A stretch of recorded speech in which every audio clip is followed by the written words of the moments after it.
Berapa banyak di antara saudara yang tahu akan hal ini, bahwa hanya ada satu hal saja yang iblis itu buat di hidup kita supaya kita ini jauh dari Tuhan.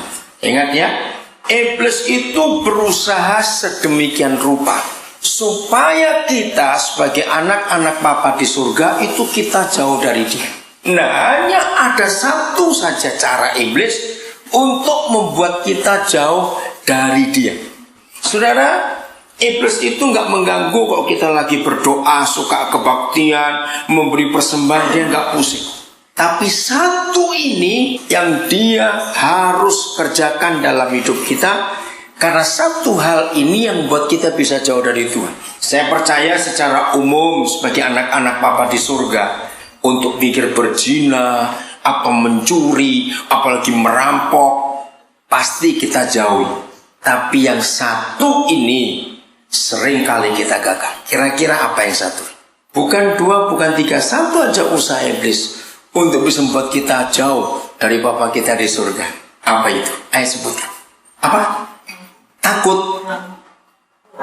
Ragu. Bukan. Cerewet. Hampir betul. Tapi belum, bukan itu. Ragu, cerewet bukan. Cemas bukan. Nah, itu dia. Benci, tidak mau mengampuni. Tepuk tangan untuk Ibu Gembala bisa jawab. Saudara, bukan dua, bukan tiga, usaha iblis cuma satu. Membuat kita sakit hati. Karena hal yang satu ini iblis sangat tahu bahwa kita gampang sakit hati. Kira-kira ya atau tidak? Loh, iya atau tidak? Maka itu saya katakan tadi, untuk mencuri, aduh amit-amit lah istilah orang Jakarta bilang gitu. Jangan sampai jadi pencuri, apalagi merampok. Tapi untuk sakit hati, gampang gak kita ini? Nah, sebelum sakit hati, ada satu peristiwa. Kalau peristiwa yang satu ini kena ke kita, pasti akan lanjut ke sakit hati. Nah, apa yang sesuatu yang terjadi sebelum sakit hati itu datang? Ayo mikir, sebelum sakit hati ada satu, dan itu lebih sepele lagi dari yang kita baru temukan tadi ini. Apa? Gosip? Bukan itu. Itu nanti yang dipakai oleh iblisnya. Tapi sebelum kita sakit hati ada satu masalah, bukan? Perkataan, ya itu kan nanti akibatnya dari perkataan. Nah, waktu perkataan yang gak enak itu datang, kena ke kita, itu muncul apa sebelum sakit hati? Pikiran, emosi, bukan? Iri hati, bukan? Panjang lidah, hampir betul tadi itu. Ya, kalau lidahnya panjang, potong saja sudah. Bukan permusuhan, bukan. Kecewa, sudah. Betul nggak? Jengkel itu loh. Jadi sebelum kebencian datang, sebelum sakit hati datang, sebelum tidak mau mengampuni datang, maka yang masuk pertama adalah jengkel, kecewa. Sepele nggak kok kita lihat hal itu? Kecil nggak rasa jengkel? Kecil sekali, bukan? Tapi itu jadi besar kalau kita tidak segera tutup. Nah, inilah usaha iblis yang mereka perjuangkan betul-betul supaya semua kita anak-anak Tuhan, bahkan hamba-hamba Tuhan pun gagal di bagian yang ini. Kecewa, jengkel, lalu masuk kepada kebencian. Mengapa? Nah, kita lihat Ibrani 12 ayat yang ke-14. Kata pertamanya apa? Kata pertama apa? Berusahalah. Berusaha apa? Ayo, hidup damai. Dengan berapa orang? Berapa orang? Nah, semua orang itu berapa? Bukan banyak, salah. Ya semua. Pokoknya orang. Oke? Berusahalah hidup damai dengan semua orang. Saya stop dulu. Kalau ada kata firman ini berusahalah, itu tergantung siapa? Tuhan atau tergantung diri kita? Tergantung diri kita. Saudara, maka itu untuk mengampuni orang, untuk berdamai dengan semua orang tidak bisa didoakan. Ingat itu. Bapak gembala, ibu gembala, pendeta siapa saja, pendoa siapa saja tidak bisa mendoakan seseorang supaya dia bisa mengampuni orang lain. Itu keputusan diri kita sendiri, mau atau tidak. Jadi jangan doa gini, Tuhan tolong saya supaya saya bisa mengampuni bajingan itu, Tuhan. Awas doa gitu. Doa itu nggak akan didengar oleh Tuhan. Karena bukan tergantung Tuhan kok. Nah, ada satu kata terjemahan ini kurang tepat sehingga kita nggak pernah nyambung. Lihat ya, saya baca dengan yang benar. Berusahalah hidup damai dengan semua orang dan kejarlah perdamaian. Harusnya begitu, bukan kekudusan. Karena ketika kalimat pertama minta kita berdamai dengan semua orang, lalu kalimat kedua kejarlah kekudusan, jelas nggak nyambung. Tapi artinya sebetulnya sama. Tapi dalam gereja Tuhan, kata kekudusan selalu hubungannya adalah perzinahan. Ya logikanya begitu. Hidup kudus artinya nggak berzina. Padahal bukan itu. Hidup kudus di sini adalah hidup tanpa musuh. Saya ulangi lagi. Berusahalah hidup damai dengan semua orang dan kejarlah apa? Bukan kok kudus lagi. Kejarlah apa? Perdamaian. Sebab tanpa hidup damai dengan semua orang, tanpa perdamaian, terus kan tidak seorang pun akan melihat Tuhan. Nah, ini yang diusahakan iblis terhadap kita, baik pendeta, hamba Tuhan, pelayan Tuhan, anggota jemaat. Ini yang diusahakan iblis. Saya tanya kepada saudara, kalau kita tidak bisa ngelihat Tuhan, bisa ketemu nggak? Nah, iblis berhasil. Bagaimana kita bisa ketemu Tuhan kalau ngelihat saja nggak bisa? Hari ini saudara menemukan jawaban. Kalau ada di antara saudara, mungkin pribadi atau orang lain. Begini, heran ya, sudah doa puasa, doa pagi, doa malam, sudah doa ini. Kenapa Tuhan nggak jawab? Mungkin orang itu masih punya musuh. Karena kalau kita tidak berdamai, maka doa kita nggak akan didengar oleh Tuhan. Maka itu jangan anggap enteng.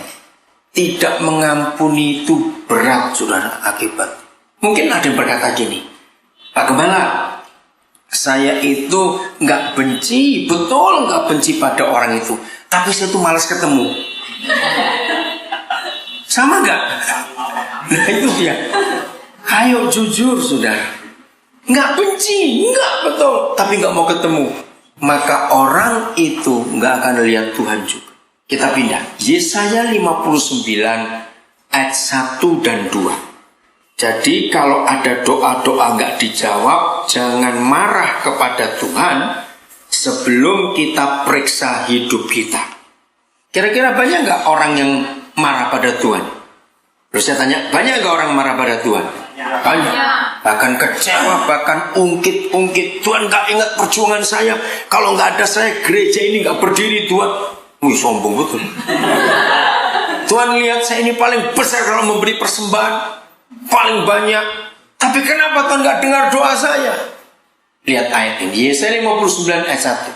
Sesungguhnya tangan Yahweh tidak kurang panjang untuk menyelamatkan, untuk menolong, dan pendengarannya tidak kurang tajam untuk mendengar. Maksudnya doa-doa kita. Lalu apa yang terjadi? Ayat 2. Tetapi yang merupakan apa? Pemisah antara kita dengan Tuhan kita ialah segala apa kita? Kejahatan kita. Dan yang membuat dia menyembunyikan diri terhadap kita sehingga ia tidak mendengar ialah segala apa kita? Dosa kita. Jadi kalau kita tidak mengampuni, maka hubungan kita putus dengan Tuhan. Sehingga doa nggak didengar, sehingga pertolongan tidak datang dalam hidup kita.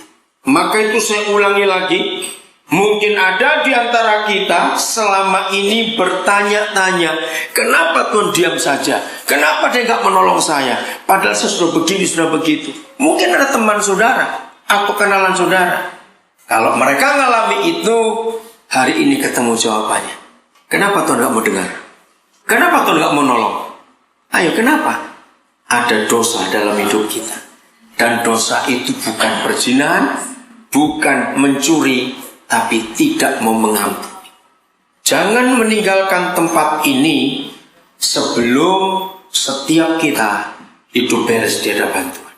Ayo jujur, siapa yang punya koleksi musuh? Loh, ada loh, jangan tertawa. Ada nggak orang koleksinya musuh? Oh, banyak lah itu ya. Saudara serius, awas. Koleksi itu nggak cuma perangko, gantungan kunci atau apa, enggak. Ada cukup banyak hamba Tuhan dan orang Kristen koleksinya itu musuh-musuh, disimpan rapi. Bahkan nggak sedikit yang sudah mati itu orangnya, tapi masih diingat kesalahannya. Ayo jujur, saya pakai kalimat yang sama, firman. Ya, Tuhan berfirman. Ya, orang lain pun yang ngomongin tadi itu, yang cerewet, yang gosip, kan nyebut bukan tadi itu. Nah, ini dengan menurut saudara, firman Tuhan atau firman tetangga yang lebih gampang dihafal? Ayo jawab. Wah, kacau kalau begini. Wah, rusak ini sudah. Kalau firman tetangga lebih gampang dihafal daripada firman Tuhan, bertobat itu namanya. Tapi ini fakta, betul tidak, saudara? Ayo jujur. Apa khotbah yang saudara dengar tanggal 3 Februari yang lalu? Jadi baru 2 minggu tuh. Ingat tanggal 17, tanggal 3, tanggal 10, ayo jujur saja, ayo. Ya, saya nggak tanya saudara. Awas, nggak boleh buka catatan. Mengapa yang 2 minggu lalu kita bisa lupa, tapi firman mama mertua 20 tahun yang lalu masih ingat sampai sekarang? Ngerti ilustrasi itu? Nah, itulah fakta. Bahwa firman Tuhan kita sering lupakan, tapi sakit hati kita gampang hafalkan. Itu yang membuat orang Kristen terpisah dari Tuhan. Maka itu sudah jangan harapkan pendeta-pendeta yang hebat khotbah kesini. Mungkin Boris Sirulu, mungkin Benny Hinn, mungkin Pak Alex Abraham, atau siapa saja. Sudah, nggak usah cari yang gede-gede dulu. Periksa hatimu, masih punya musuh nggak? Percuma mereka datang rame-rame ke Sinju sini. Betul tidak? Kalau kita masih punya musuh, ingat loh, saya nggak punya musuh, padahal dia cuma malas ketemu. Sama goblok. Awas kamu ya. Maaf. Serius. Ayo, siapa yang pernah lagi jalan nenek-nenek tuh, ada orang tuh terus belok, awas. Banyak nggak orang seperti itu? Yang bertobat kalau banyak. Kok semuanya banyak, ini bagaimana ini?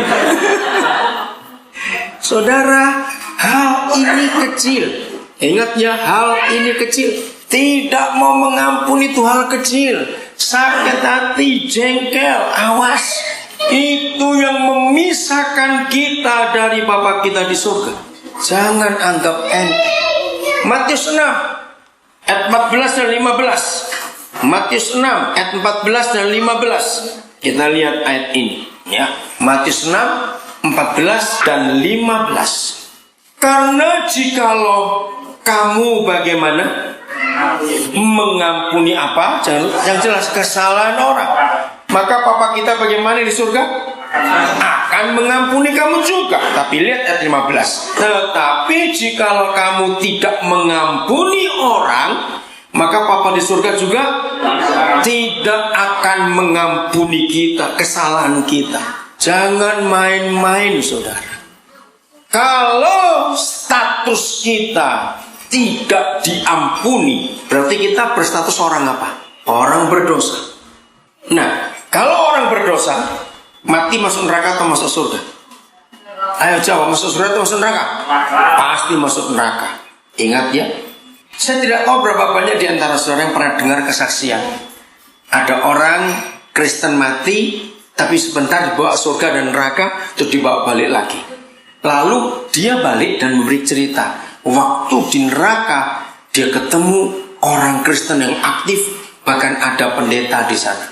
Saya sih nggak pernah dengar langsung, cuma ada orang yang pernah dengar kesaksian orang yang pernah mati itu. Lalu orang yang dengar itu tanya kepada saya, masa Koden, orang biasa mengenal saya Koden, masa Koden ada pendeta masuk neraka? Saya bilang stop, jangan ceritakan pendeta siapa, bukan urusan saya. Tapi saya mau tunjukkan ayatnya. Dan ini, walaupun pendeta tidak berzina, tidak mencuri, tapi dia tidak mengampuni, dia akan masuk neraka. Maka itu jangan anggap enteng. Jujur, sambil duduk mendengar firman ini, masing-masing saudara minta Roh Kudus ingatkan siapa yang saya belum ampuni sampai hari ini. Berbahaya, saudara. Saya ingatkan lagi, yang tidak mengampuni berarti dia terpisah dari Tuhan, karena nggak bisa melihat Tuhan. Suatu kali saya ketemu ada orang Kristen marah dan protes gara-gara ayat 14-15 Matius 6 ini. Dia begini, Tuhan, urusannya kan saya dengan Tuhan. Kalau saya mau mengaku dosa dan saya minta ampun, mengapa Tuhan harus minta saya ngurusi orang itu? Pernah dengar ada orang Kristen marah seperti itu? Kan dia lagi minta ampun kepada Tuhan, tapi Tuhan tahu dia itu belum mengampuni saudaranya. Nah, Tuhan gak bisa mengampuni orang itu sebelum dia mengampuni saudaranya. Nah, dia itu marah. Urusannya apa antara Tuhan dengan saya dan Tuhan dengan orang itu? Ini kan urusan saya dengan Tuhan. Saya bilang ini orang kurang ajar, betul ini. Untung Tuhan gak kayak saya. Kalau kayak saya tempelingnya habis ini orang. Ini hukum. Amin. Ini hukum. Hukum surga. Pokoknya kalau saudara dan saya mau diampuni, harus beres dengan orang yang pernah menyakiti kita atau menyalahi kita. Kalau tidak, kita nggak akan diampuni. Dan ingat akibatnya. Kalau kita berstatus orang berdosa, berarti kita nggak bisa lihat Tuhan.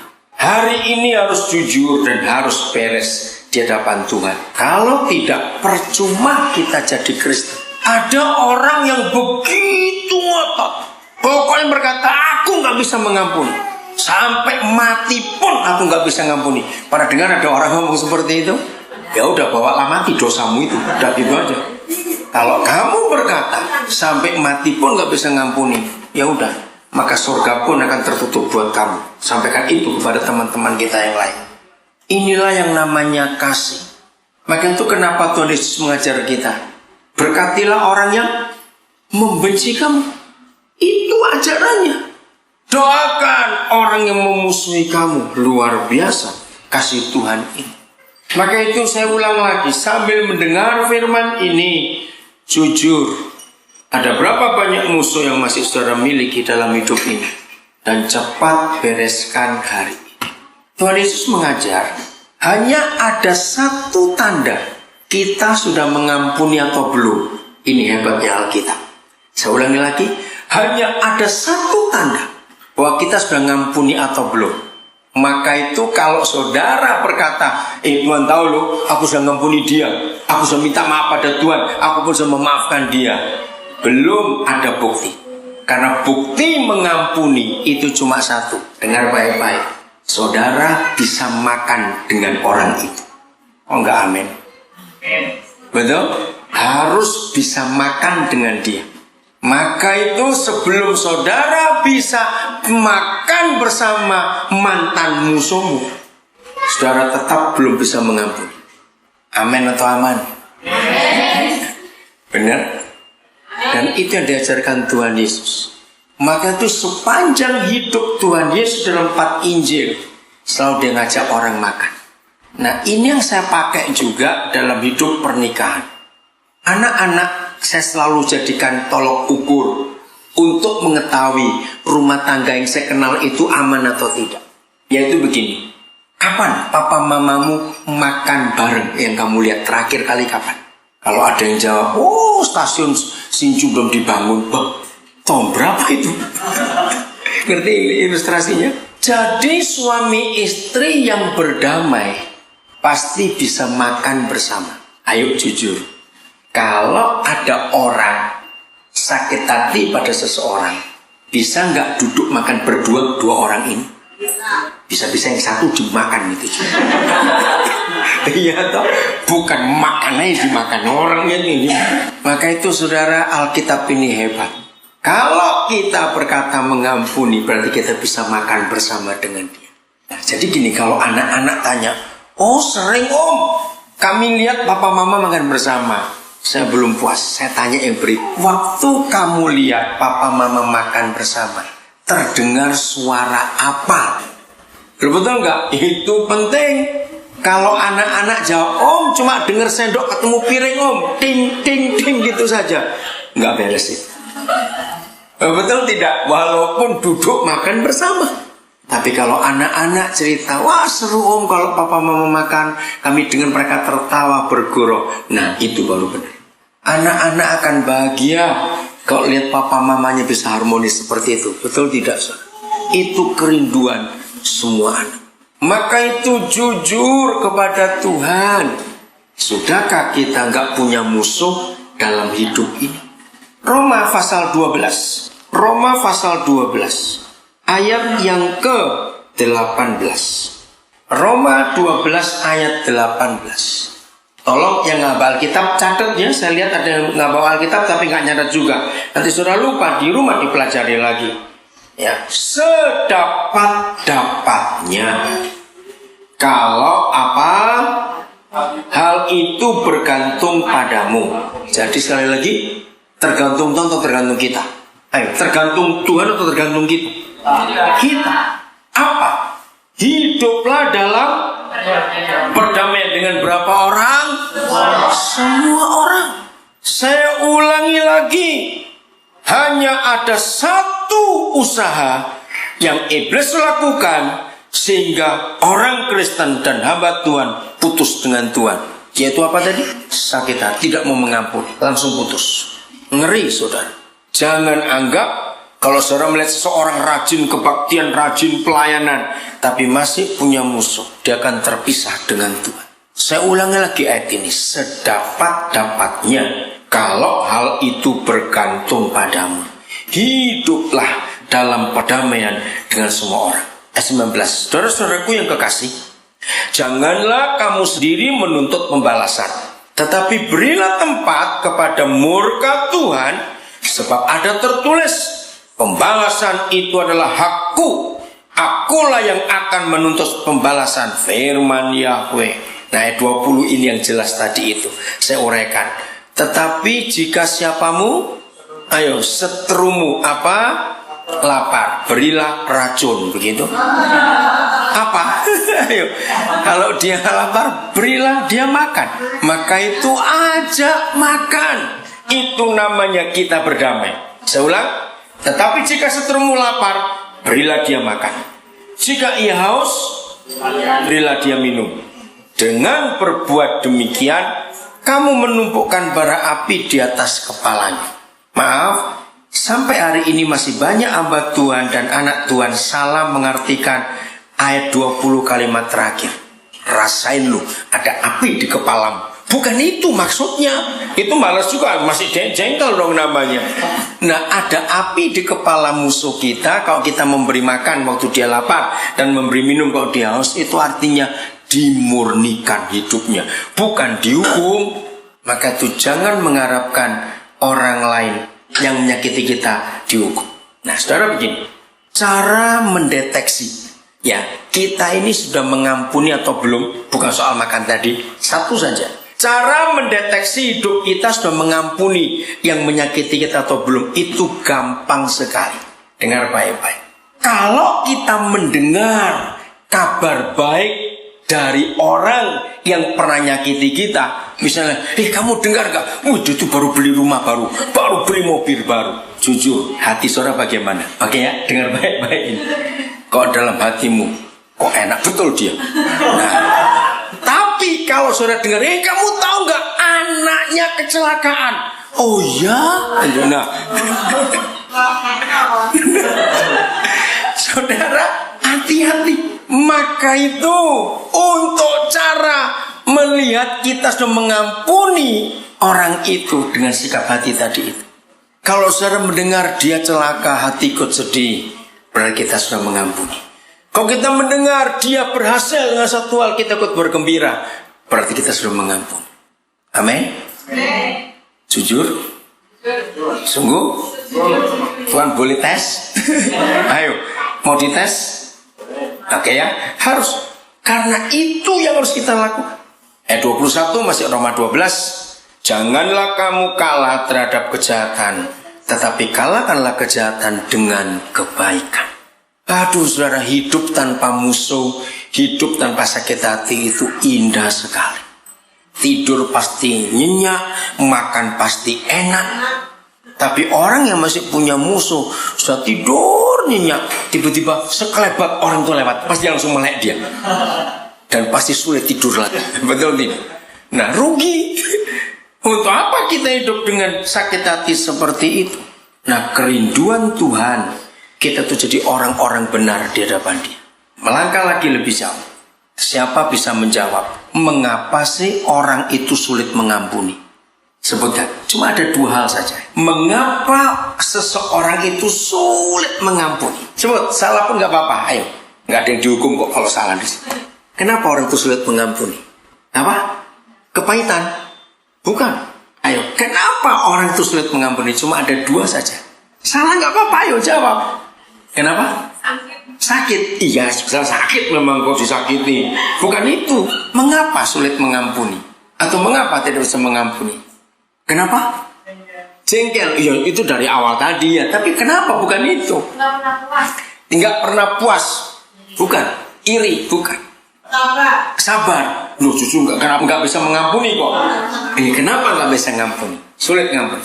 Oke, saya jawab satu. Gengsi, harga diri. Bukan egois lain. Egois itu bukan harga diri.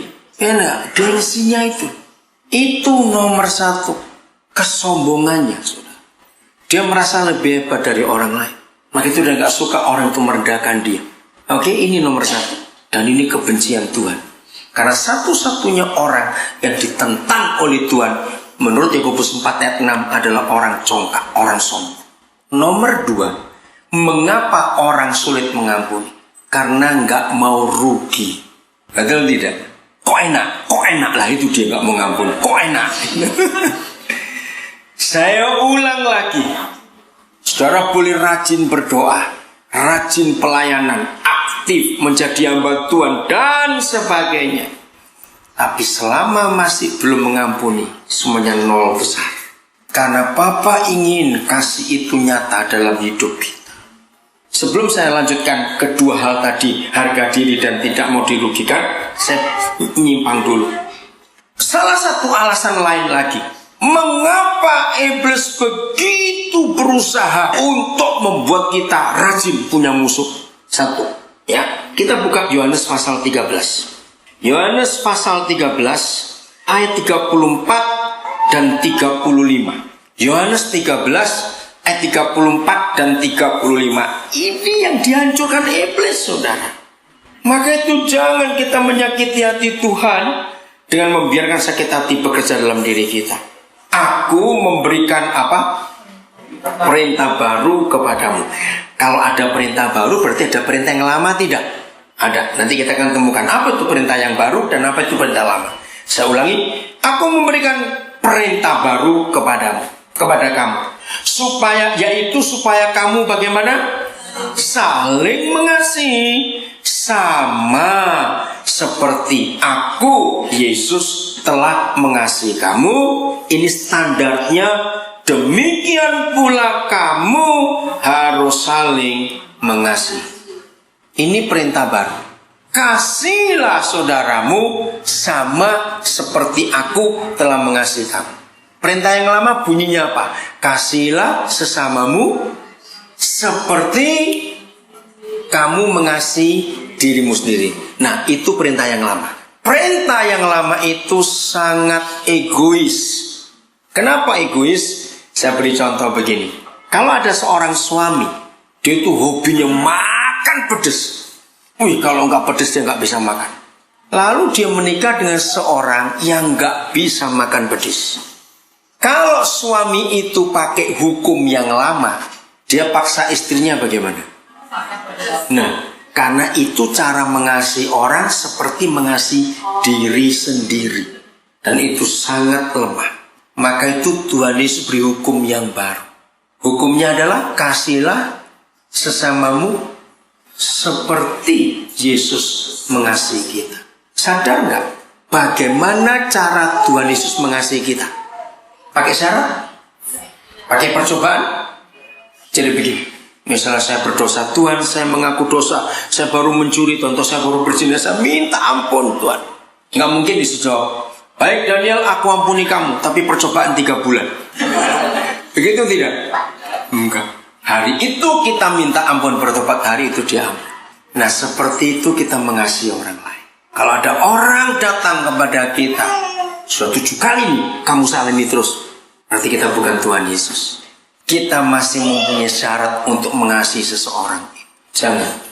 Ini yang Tuhan inginkan dalam hidup kita. Kenapa? Lihat ayat 35. Ini yang iblis mau hancurkan. Dengan demikian, berapa orang? Semua orang akan apa?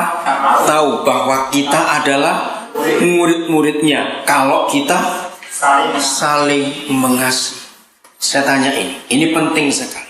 Semua agama di dunia itu ada simbol-simbolnya, ada atributnya, ada tanda-tandanya. Kristen tidak.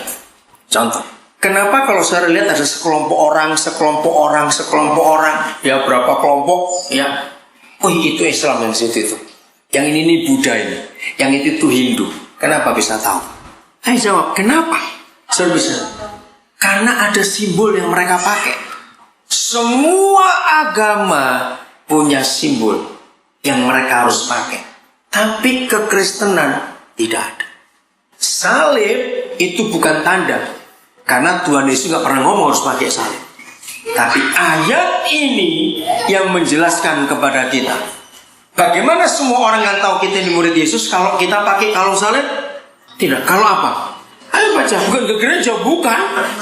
Ini loh ayat ini loh. Kalau bagaimana semua orang akan tahu bahwa kita ini murid-murid Yesus kalau kita saling mengasihi. Maka itu iblis berusaha untuk kita tidak saling mengasihi. Kenapa? Supaya dunia nggak tahu kita ini murid Yesus. Itu sebabnya jangan anggap enteng, saudara. Ayo jujur. Dalam sehari kita hidup, pagi keluar rumah misalnya kayak yang normal aja, yang bukan kerja malam ini ya, kerja pagi sampai sore kita kembali ke rumah. Untuk kita sakit hati itu cukup sering atau enggak? Sering. Dari bangun pagi, setelah kita mendengar firman ini, mulai sore ini sampai besok dan seterusnya, jangan mau dibodohi iblis lagi. Amin. Karena begitu kita disakiti, langsung kita putus dengan Tuhan. Oke, kita kembali ke 2 hal. Saya tanya lagi, apa tadi penyebab orang gak mau ngampuni? 1, harga diri, sombong, gengsi. 2, karena tidak mau rugi. Iblis akan kalah kalau mereka tahu di dalam hidup kita ada 2 hal ini yang kita gak perlu pertahankan. Selama iblis masih tahu dalam hidup saudara ada harga diri yang perlu dipertahankan dan saudara adalah orang gak mau dirugikan, maka iblis akan jadikan orang itu langganan benci. Langganan kok benci? Langganan bakso masih lebih enak. Ayo kita buka 1 Korintus 6 ayat 7. Ya, saya akan baca. Adanya saja perkara di antara kamu yang seorang terhadap yang lain. Saya stop dulu. Coba saudara baca sambil merasa kalimat ini. Adanya saja perkara di antara kamu yang seorang terhadap yang lain. Kira-kira ini perkara besar atau perkara kecil? Kalau ada kalimat adanya saja perkara di antara kamu yang seorang terhadap yang lain, itu kecil atau besar? Kecil. Nah, perkara kecil saja. Baca kalimat berikut. Telah merupakan apa? Kekalahan bagi kita. Maaf. Jadi pemimpin pujian hebat. nyanyi, ayo kita jadi pemenang, umat menang, wah segala macam.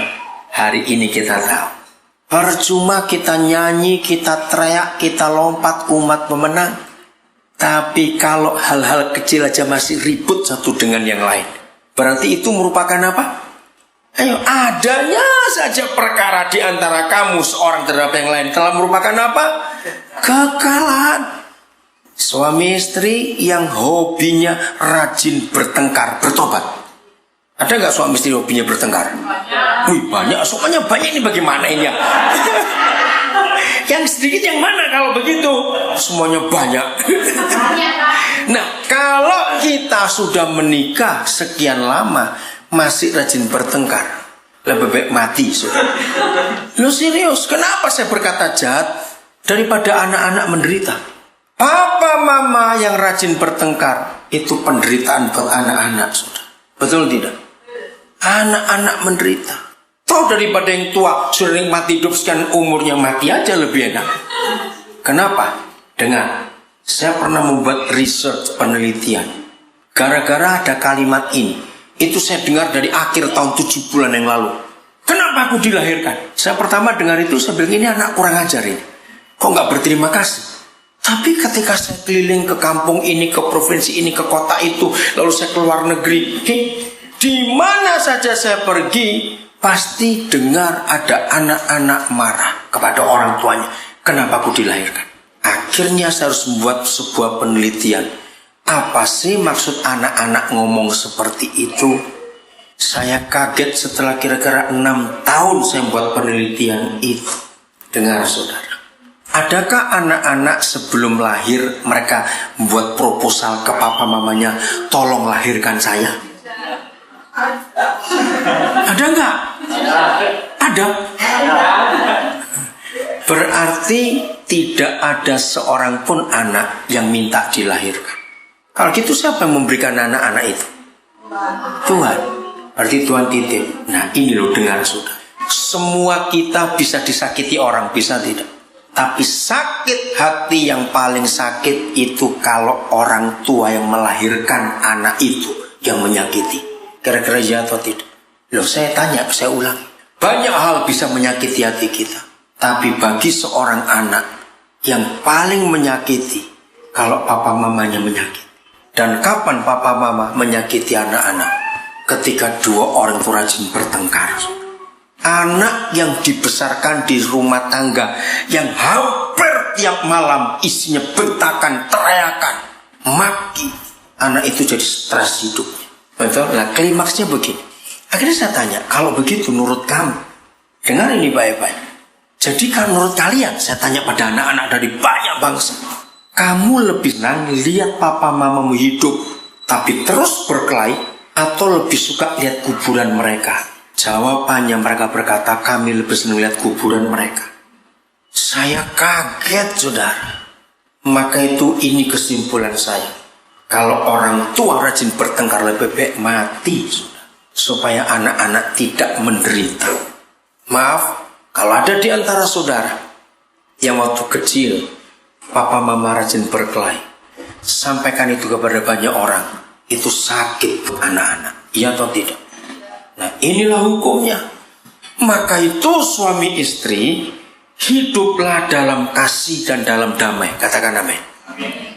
Saling mengampuni. Nah ini logika. Menurut saudara, kalau suami istri ini makin tahun bertambah usia pernikahannya, logikanya seharusnya mereka dua makin saling kenal atau makin saling gak kenal? Ayo, logikanya makin saling kenal atau gak kenal? Ya jangan sampai sudah 20 tahun menikah, 40 tahun menikah malah gak kenalnya apa-apaan dua orang ini. Oke, lanjut. Logikanya kalau dua orang ini makin saling kenal, logikanya volume pertengkarannya itu makin tambah atau makin kurang? Seharusnya. Jujur ya, jangan ngomong, diam dalam hati saja. Ayo yang sudah menikah 3 tahun, 5 tahun, 10 tahun, berapa belas tahun, berapa puluh tahun, jujur, bagaimana hubungan kita berdua? Dalam hati saudara jawab.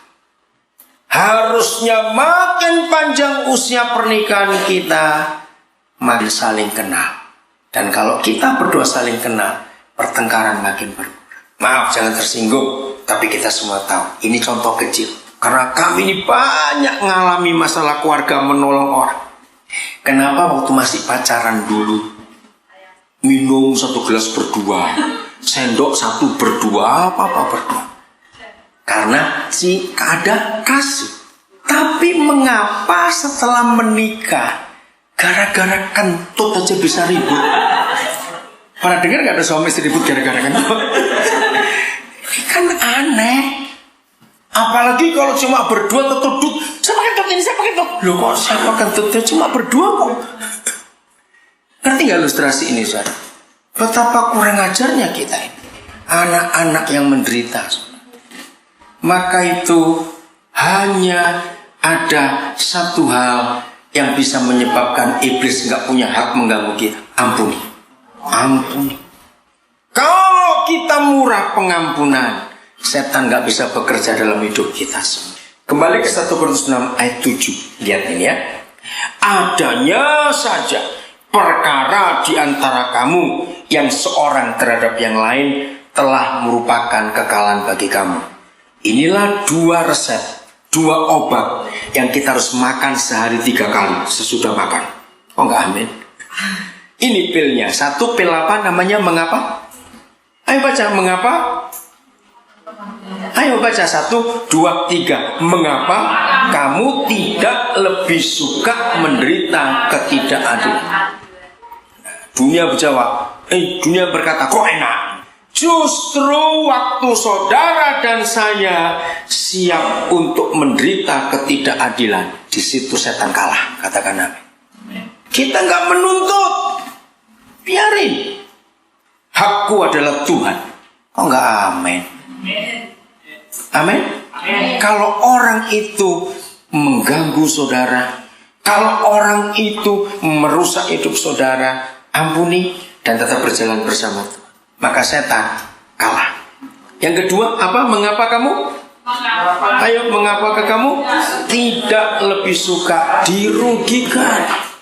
Jadi kalau saudara hidup menggunakan 2 hukum kasih ini, siap untuk diperlakukan tidak adil dan siap untuk dirugikan, maka kita hidup gak akan pernah punya musuh. Amin. Orang yang membuat kita, memperlakukan kita tidak adil, ajak makan, tapi jangan pakai racun. Ajak makan. Orang yang merugikan kita, damai. Ayo makan yuk. Yang sudah biar sudah. Berat atau ringan? Ringan. Beringan. Loh. Karena Tuhan Yesus mengatakan di 1 Yohanes 2, perintah-perintahnya tidak berat.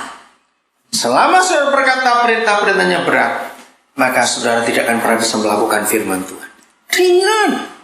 Kalau kita siap untuk diperlakukan tidak adil dan siap untuk dirugikan. Kalau saudara mau belajar, karena waktunya nanti baca di rumah kisah Yusuf. Masih ingat di Mesir? Secara fakta Yusuf dirugikan terus-terusan nggak oleh kakak-kakaknya. Jelas. Dia diperlakukan adil atau tidak adil oleh kakak-kakaknya dan istri Potifar. Tidak. Tapi dia nggak balas sedikit. Dan dia bisa. Kalau Yusuf bisa, maka kita pun bisa. Amin. 2 Korintus 5. Bagaimana cara kita mengampuni orang? 2 Korintus 5 ayat yang ke-19. Ini yang kita perlu lakukan. Tuhan mendamaikan siapa? Dunia itu kan kita, bukan? Mendamaikan manusia berdosa, yaitu kita, dengan dirinya oleh siapa? Kristus Yesus Tuhan kita. Nah ini loh kalimat penting. Dengan tidak apa? Memperhitungkan pelanggaran kita. Ini saya menangis dapat pewahyuan ayat. Jadi begini, waktu Papa mengampuni kita, dia tidak pakai pemberesan, langsung diampuni. Pelan-pelan ya. Jadi kalau saudara mengampuni musuh saudara, gak boleh begini. Ayo duduk dulu sekarang. Saya bacakan SMS-mu tahun 2004, 2005. Ini masih ada kusimpan SMS ini. Itu namanya tidak mengampuni. Itu namanya ungkit-ungkit yang dulu. Begitu awas yang masih simpan SMS orang-orang enggak itu. Firman enggak disimpan, SMS sampah disimpan. Goblok kamu, udah gitu aja. Betul? Buang SMS yang begituan untuk apa? Jadi waktu Papa mengampuni kita tanpa memperhitungkan pelanggaran kita, tanpa bongkar-bongkar yang lama. Kalau kita saling memaafkan suami istri, jangan berkata ingat dulu, awas ada kata itu. Kalau kita mengampuni langsung ampuni tanpa kita membereskan. Terima semua pengakuan itu dan kita harus melakukan itu. Ingat, saya ulangi lagi. Jangan anggap enteng tidak mengampuni. Itu bisa apa kita dengan Tuhan? Memisahkan kita dengan Tuhan.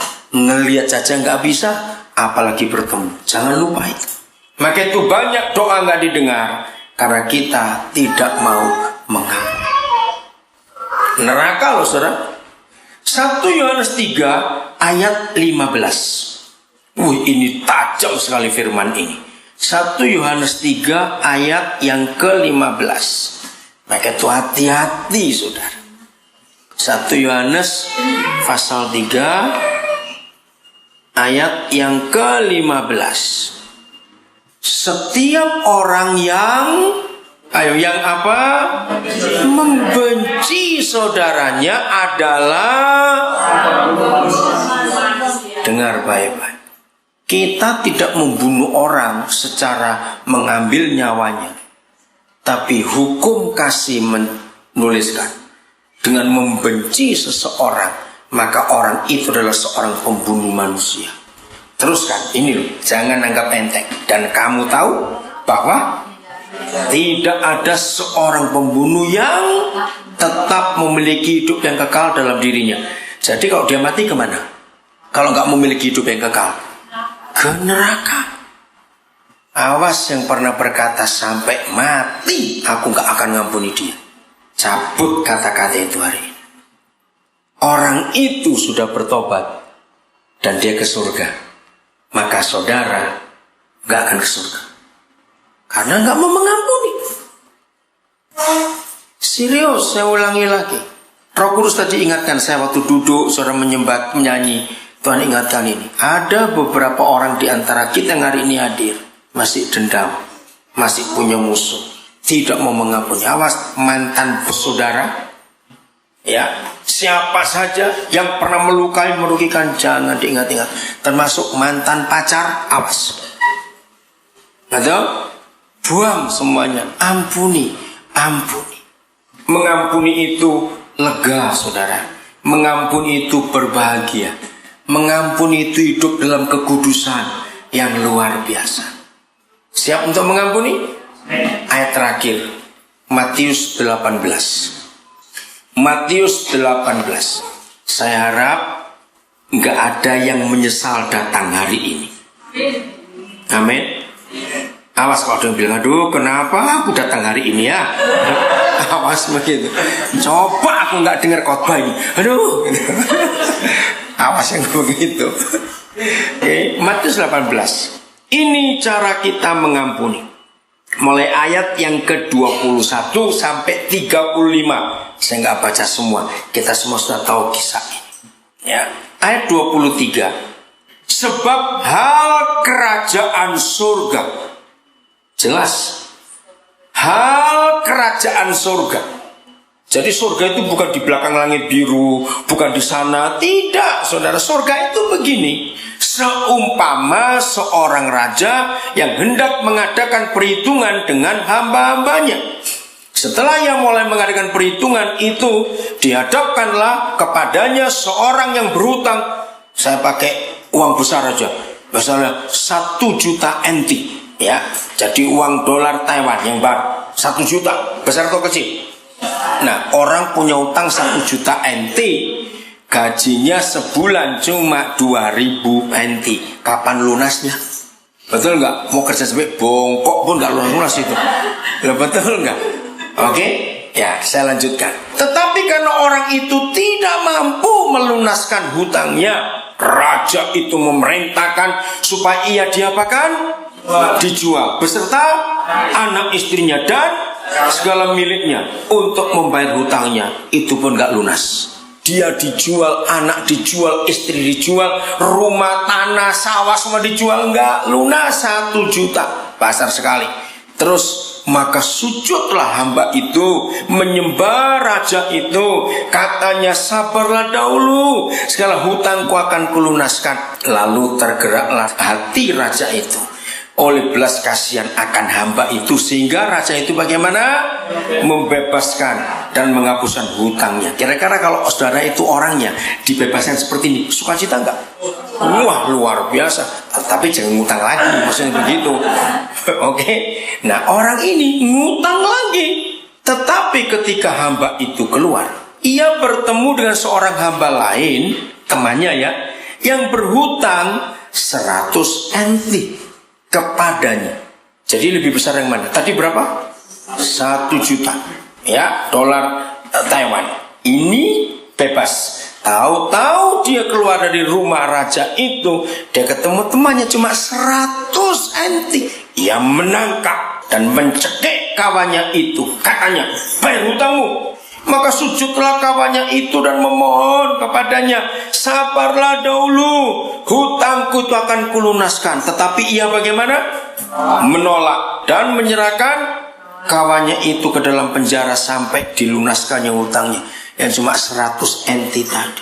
Melihat itu, kawan-kawannya yang lain sangat sedih, lalu menyampaikan segala yang terjadi kepada tuan mereka. Raja itu menyuruh memanggil orang itu tadi yang hutangnya dibebaskan berapa? 1 juta enti.